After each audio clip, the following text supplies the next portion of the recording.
Yo, I hope y'all could hear me the whole time. Yo, what's going on, everybody? My name is Dave. Welcome to another Start with BrickWall Reviews. Um, I was saying something, but I completely forgot. But it's not important because right now I'm here to review IronHeart, the latest Marvel Cinematic Universe TV show, starring, centering around Riri Williams, who was portrayed by Dominique Thorne. Um, Riri Williams first made her appearance in Black Panther: Wakanda Forever. So that gives her a pretty solid backstory. I just watched that today, actually, Wakanda Forever, and saw Riri's introduction in there. Um, yeah, so if you need to kind of catch up on that, I will watch that movie. That kind of gives you a rundown, and the show gives you a little bit of rundown too. But you kind of see her first interactions and kind of see her, what she was doing when she was introducing it to you, because this show picks up a little bit after her appearance in Wakanda Forever. But before I get farther into this review, I'm going to remind you guys, go ahead, hit that like button down below, subscribe to the channel, already subscribe. Follow us on social media on Facebook, Instagram, Twitter, and Twitch. Instagram, I've been doing mini reviews, pumping those out a lot more. But that's why I do mini reviews out on Instagram. Though the point.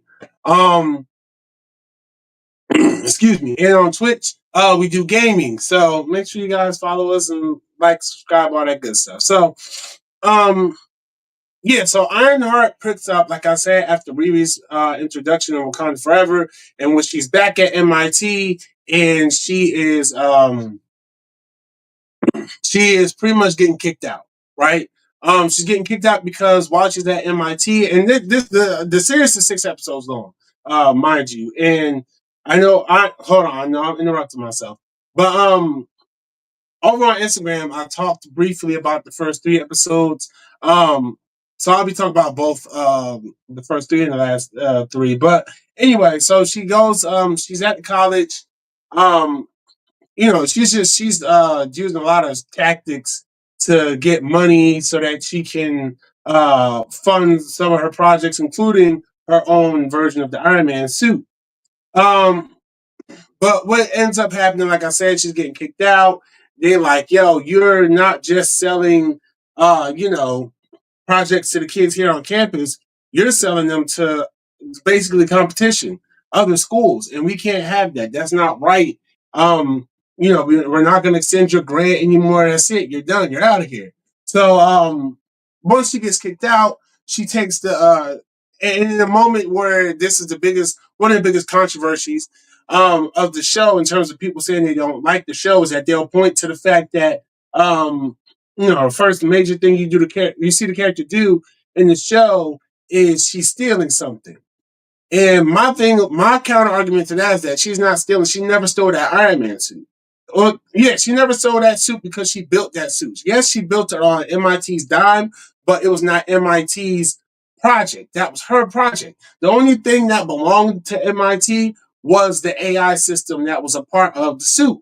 But mind you, once she got far enough away from the school and they completely processed her grant, they snatched that AI right out of that suit. So Riri built that suit.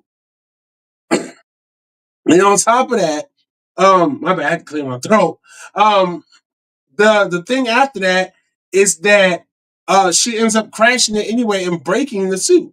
So she's only taking pieces from that suit and as well as building fresh, fresh material and stuff like that to keep building the suit.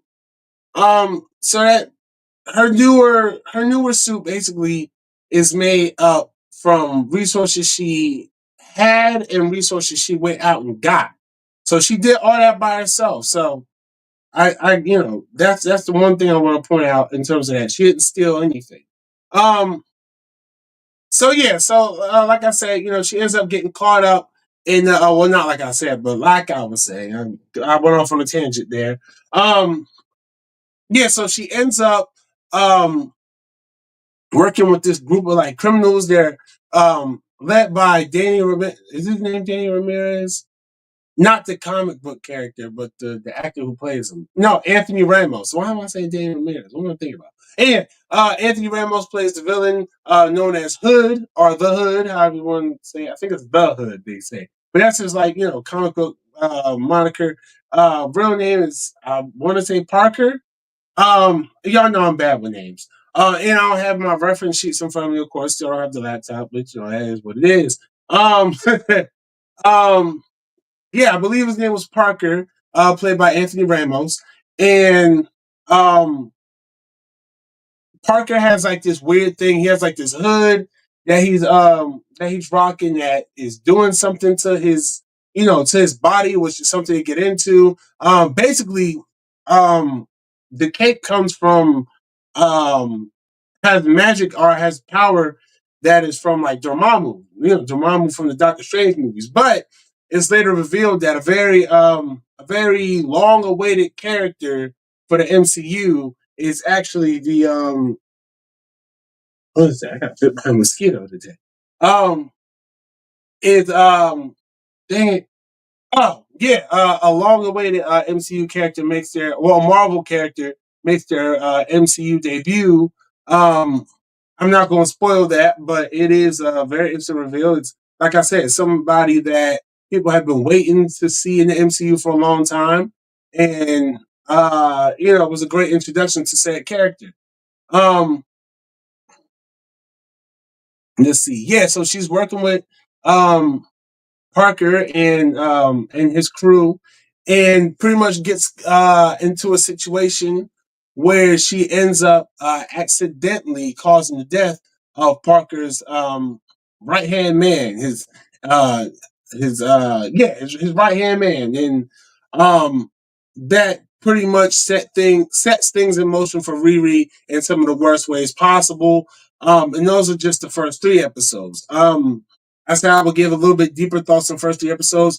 I thought that it started off okay. Um, Also, in the midst of everything I thought it started off good. Let me say it, not okay. I thought those first three were a solid introduction to the character into the world, but it really kind of picked up in the third episode, which obviously that's like the mid-series point. So like you want to bring people on, then you got until the end of the third episode to really do it. If you want to stick on these last three, really, you only should have had the first episode, really, and but if you stuck around, you gotta give people a reason to come back for the last three, which is what they did. Um, and I was saying, so I was like right in the middle of saying something. Then I kept uninterrupting myself. My thoughts all over the place. Uh, I was talking about. Dang it! Nah, I forgot why I was. I tangented myself into a tangent hole. Look at that. But I don't know what I was getting at. It'll probably come back to me, but um, with the Anthony Ramos Hood character, I was saying how Riri inadvertently caused the death of his right hand man, but in a moment where I think personally I was like, wow, she could have really saved that guy. She ended up not saving him, which put her into a predicament in which she and on top of that, a piece of tech that she brought from somebody who um goes by the name of Joe something. And once it's soon revealed that this character is actually Obadiah Stone's son, Ezekiel. And for those of you who don't remember Obadiah Stone in the MCU, he was the first big villain in the first Iron Man movie. Um which I thought that was a really neat callback to that character. And seeing Ezekiel in there, kind of still on this technology side and really trying to separate himself from his dad, and seeing how they actually covered that up. The fact that Obadiah Stone was trying to kill Tony Stark at one point, the fact that they covered that up was really interesting for me to actually learn that, because nobody knows Obadiah was a villain. Um, so I think that was a really interesting reveal to have. And I think it was a cool reveal for it to be his son that was trying not to be like him, but after getting mixed up with Riri, it's just like, kind of gets himself into a situation after Riri kind of uses some of the stuff. And he's like, all right, look, you got some of my stuff, but just make sure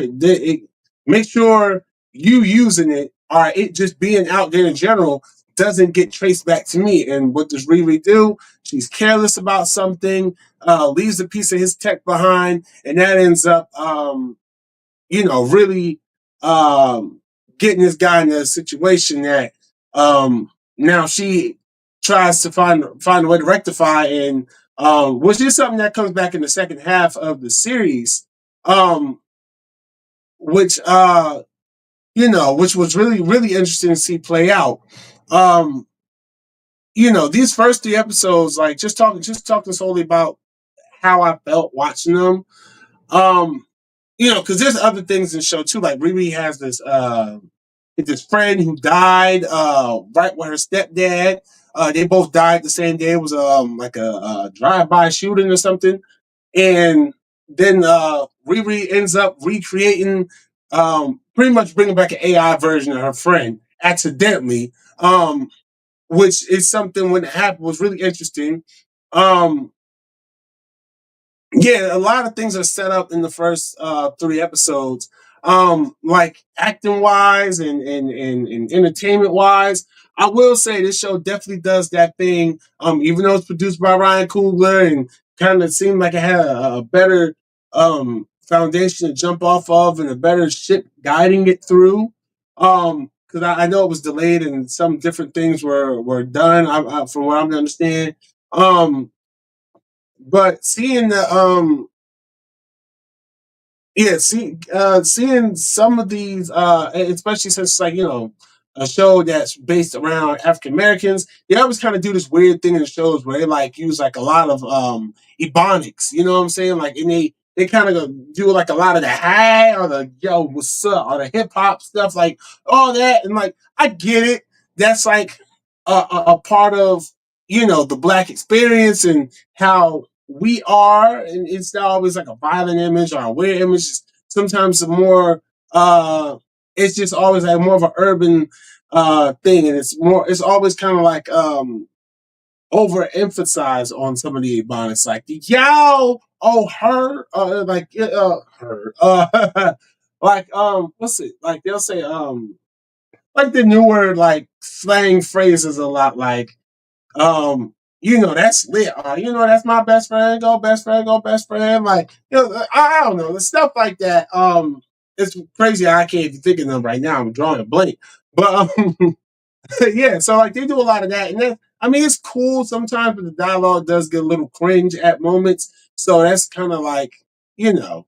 But I guess it's something that's. Oh, I just realized something. My banner wasn't on the whole time. I was like, it looks empty on my screen. Um, but yeah, that's like really my only complaint really about this show and the first three episodes. Like I said, I think those first three episodes were great. Um, I enjoyed them. I liked them showing the character of Riri without doing a lot of like exposition to get into her character. They kind of just show you how she is. And Riri, she's very impatient, which you see a lot of in the back half, because in the back half, um, Riri has a piece of that magic cloak that I told you Parker wears, and she's trying to investigate and figure it out. Come to find out, she comes to find out that it's embedded with magic. And one of the things I like about when they started talking about magic is they brought in characters that knew about the Carmitage, knew about sorcery and stuff like that. They practically just brought in many sorcerers, and that shit was tight. I love the magic side of the MCU, and just seeing anything like that in that realm, I got excited. I was like, wow, this is really cool, especially with them mixing it with such a grounded place at MCU. You can kind of now see that they're leaning away from being so grounded to where magic and technology used to kind of be a little bit separate. They wouldn't always be like in the same type of thing. And whenever it was really always cool to see. Think Infinity War when during one of the fights, Doctor Strange did like a magic enchantment on Iron Man's suit while he's fighting, and he was able to have extra power in the suit, something like that. Um, you know, it's always been cool to see, and you don't really see it that much. And so seeing that blend of magic, seeing that that side of magic from the MCU come into the technology side or the more grounded sides of the MCU is always really nice. You're mixing the fantastical with the practical, and I like that a lot. Um, and I really liked how that storyline was brought in.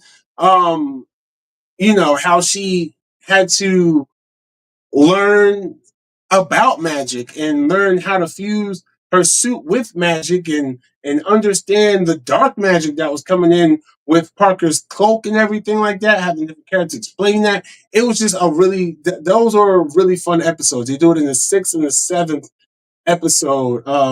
Well, really, the back half of it has all the magic stuff in it, which I thought was nice because you start the show in a very grounded technological place, but then you kind of slowly like inch towards the magic in those first three, and then like starting at number six, you just like full blown into the magic of the world of MCU. And I, like I said, I really enjoyed that. I thought that was dope. Um, what they did with that. Um, let's see. Any other things about the show that I liked in the back half? I like how they showed how, like I said, how reckless and how how impulsive and things like that Riri can tend to be. She's not intended to be a perfect character. She's somebody who is very prone to flaws just based off of things that have happened to her. And she never takes any moments to slow down and just process things and think about things and come up with a solid plan and evaluate that plan, make sure those plans are good and all that type of stuff. She never takes a moment. And they kind of emphasize that with the people around her and some of the situations in her life. Everyone's kind of like, Riri, you gotta slow down. Riri, sit. Like, Riri, wait. Like, let's sit down. Let's talk about this first before we actually go and execute this plan. And Riri's always just getting up and just going and doing it.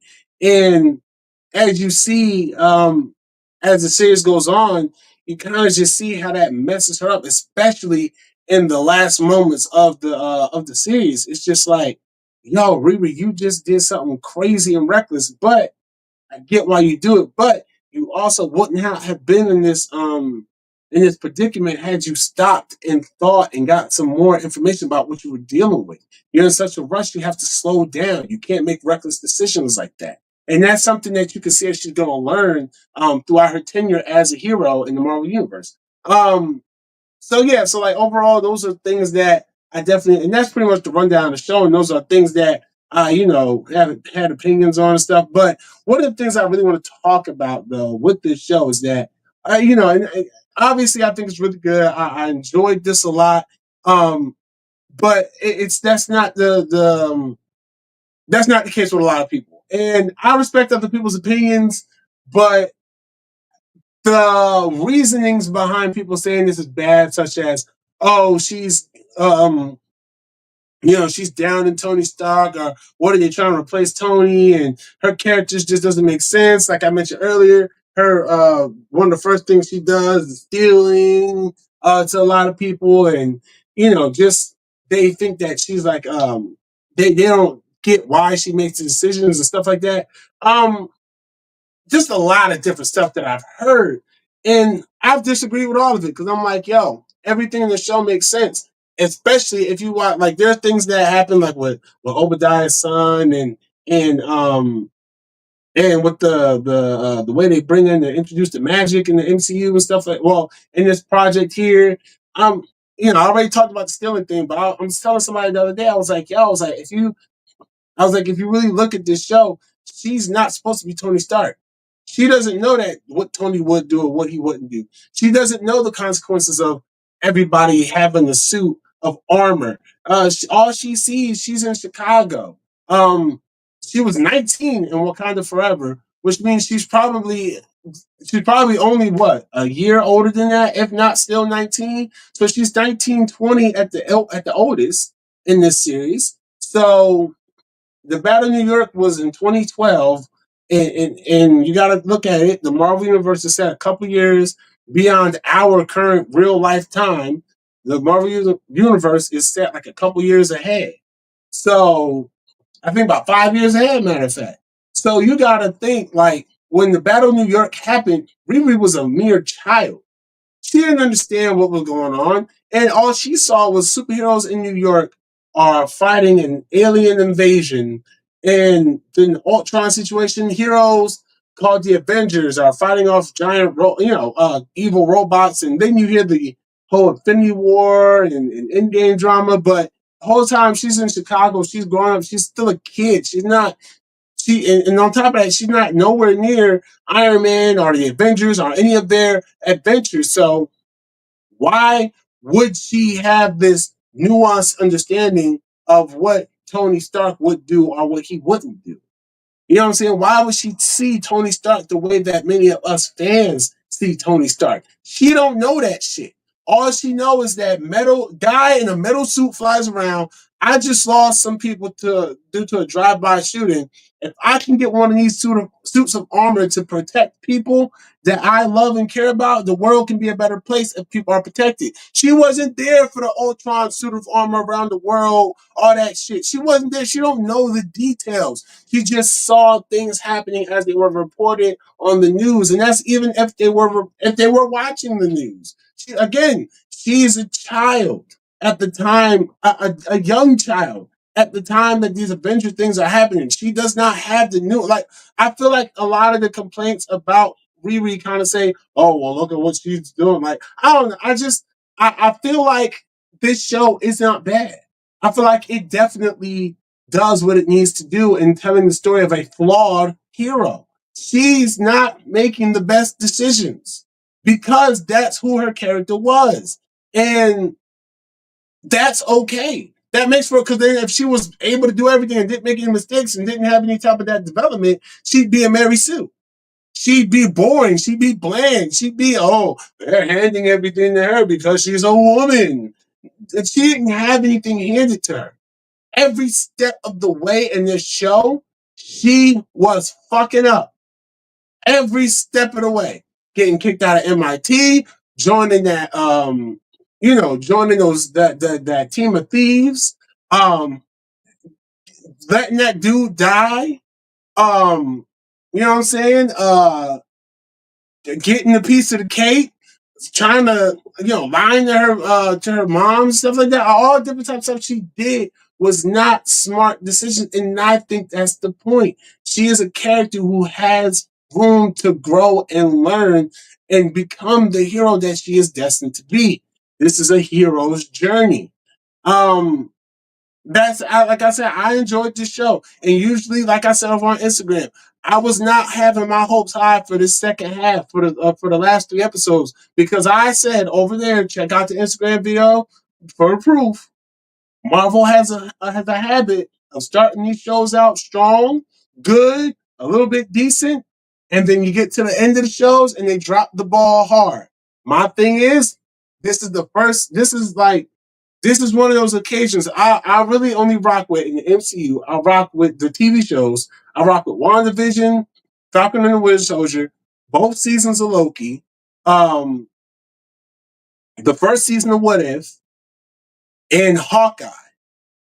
Those are the ones that are like to me really good, really good. Those are the ones to me that are really good. IronHeart is in that, and that's in no particular order, but IronHeart is in that. So that's six shows that I rock with. About six shows that I rock with that I hold in that high regard standard. Ironheart is one of them because, like I said, the second half did really good, and I thought it was cool. I had a discussion with somebody that was like, how would they be able to just go around New York and use magic and not be in the Carmitage? I was like, because the Carmitage was never a place where someone was bound to be. People have left the Carmitage. So if you watch the first Doctor Strange, the guy that Doctor Strange went to go, one of the first people Doctor Strange went to go see, um, was somebody who was at the Carmitage and left on his own, and he's allowed to still utilize magic and all that stuff. It's no law that once you go to Carmitage, you're forever supposed to stay in the Carmitage. I'm like, it's not true. I was like, so of course there can be wizards that are not down with the entire thing over there. There can be just wizards walking around that just people that know magic. They're not wizards. They were given the training and left. People don't understand that. It's a lot of things people try to point at other parts of MCU and say, "Oh, well, that doesn't make sense because that." Yes, it does. If you watch this and you pay attention, these are things that were set up in the whole entire MCU up to now. They're digging through their lore and making it so that if you really were paying attention, you get a lot of things that still are coming in from phase two and being referenced in this later phase of phase five. So I thought that was cool. Speaking of phases as well, this is the official ending of phase five, which is a weird place to end it off for me. But I don't know. We'll see. I mean, here goes my biggest complaint with the MCU is that they bring in a lot of interesting stuff. They set up a lot of interesting stuff. I'm excited to see more of Riri Williams and the continuation of this story, and I do hope we get that. But my only concern is that we don't have the time. We don't have the time to like where is this all gonna fit, especially when in a couple of years, matter of fact in 2027, uh Secret Invasion, not Secret Wars is coming out, and Secret Wars is set to reset the entire MCU. Soft reboot, hard reboot, whatever it is, you're getting a reboot. And my question is, how much of this stuff's even going to matter by the time you just face the biggest multiverse threat, the entire everything, right? Like this, none of this stuff is going to matter. Even after Doomsday, I don't think none of this stuff is really going to matter, and it's too much to try to cram into so little time. And because they're still dangling, heavy dangling plot threads in the MCU. And, my thing is, like I said, like this Riri story is cool. And I want to see more of her. I want to see a continuation, but I don't want to see the continuation come after a Doomsday or after a Secret Wars where everything is multiverse based and then everything is just, there's just to me there's just no room. But that's just me. But besides that, I enjoyed this show. I thought it was great. My rating on the scale of 1 to 5, I give this show about a solid 4.5 out of 5 stars. It was good. Like I said, some of the things that bog it down are either, just a little cringe dialogue every now and then. And, just some of the, just some of the implications that this has moving forward, but that we just probably just won't have time for. It still is caught up in the Marvel, the Marvel world of setting things up, but in recent years, it's okay. We setting things up, but you know, are we going to be able to deliver? And that's the thing. So I would like to see where more Ironheart goes and what room she has in the future. But until then, I thoroughly enjoyed this show. I thought it was great. It only got better in the last three halves. Or the last three episodes. My bad, three halves. Last three episodes. So my rate for this show, like I said, is 4.5 out of 5 stars. So yeah, that's all I have for you guys. Thank you so much for tuning in. I really appreciate it. If you enjoyed this review, go ahead, hit that like button down below. Comment what was your favorite moment from the show. Did you enjoy it? Did you not enjoy it? Let me know what you think down in the comments to have a civilized discussion about that. Um, yeah, remember subscribe to the YouTube channel. Follow us on social media, all the handles, Instagram, Facebook, Twitch, X. We're all over there, so make sure you give us a follow. And until next time, y'all, be easy, stay breezy. Peace.